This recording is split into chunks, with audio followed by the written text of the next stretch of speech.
নমস্কার ভিউয়ার্স, বিগুলোর পক্ষ থেকে আপনাদের স্বাগত। ভিউয়ার্স, আজ শুভ রবিবার, একটু স্বাস্থ্য নিয়ে কথা বলতে হয়। গত রবিবারে আমি কিন্তু স্বাস্থ্য নিয়ে কথা বলতে পারিনি, কারণ আমি ভীষণ অসুস্থ ছিলাম। এত জ্বর এবং সর্দি, নিজেই অসুস্থ হয়ে গেছিলাম।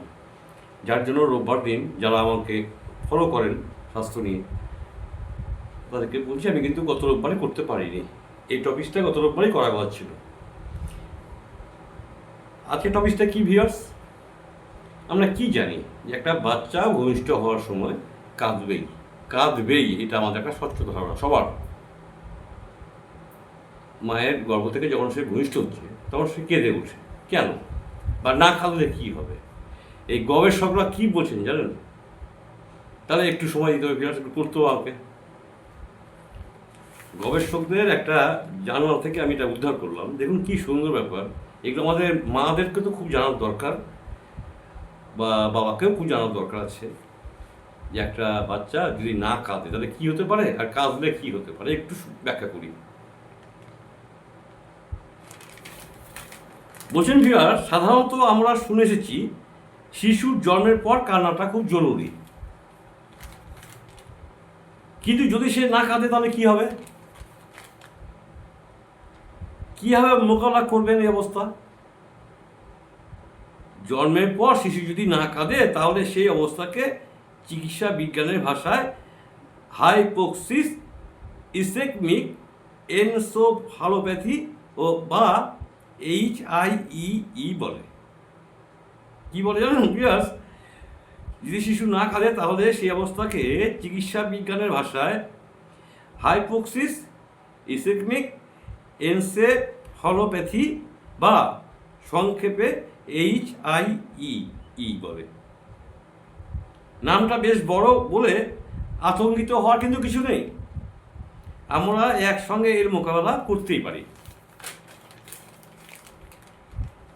শিশু জন্মের সময় বা তার আগে মস্তিষ্ক পর্যাপ্ত অক্সিজেন না পেলে HIE ঘটে।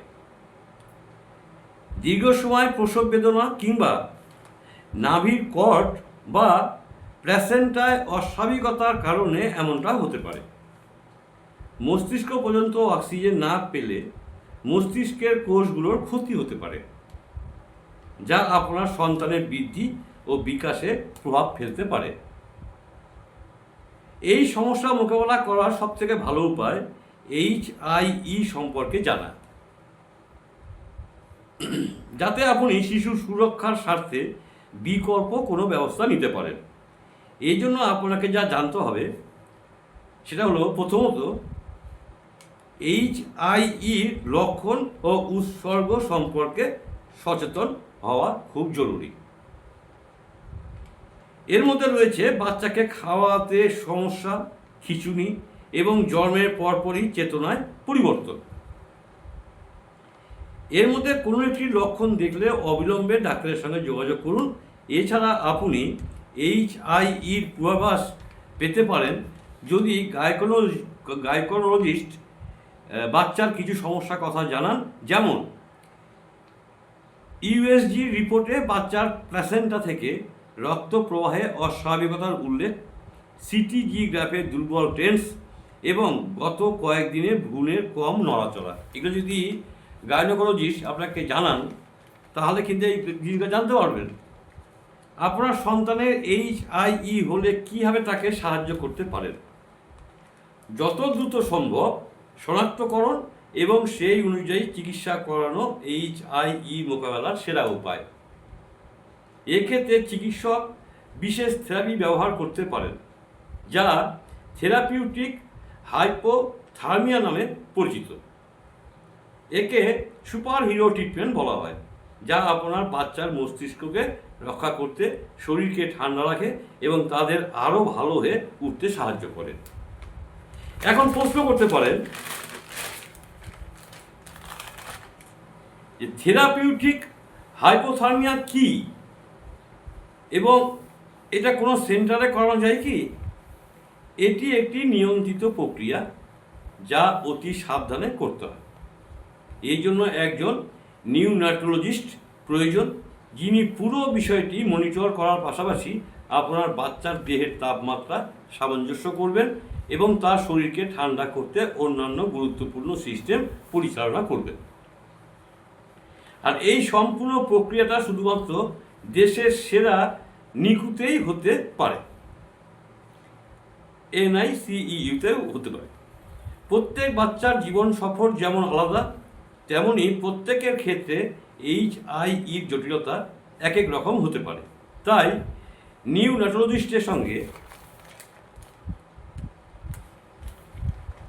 অবশ্যই খোলাখুলি কথা বলুন। থেরাপিউটিক হাইপোথার্মিয়ায় তাদের অভিজ্ঞতা কী, কোনো ঝুঁকি রয়েছে কি না এবং এতে খুদের জীবনে কী প্রভাব পড়তে পারে সবটাই জিজ্ঞেস করুন।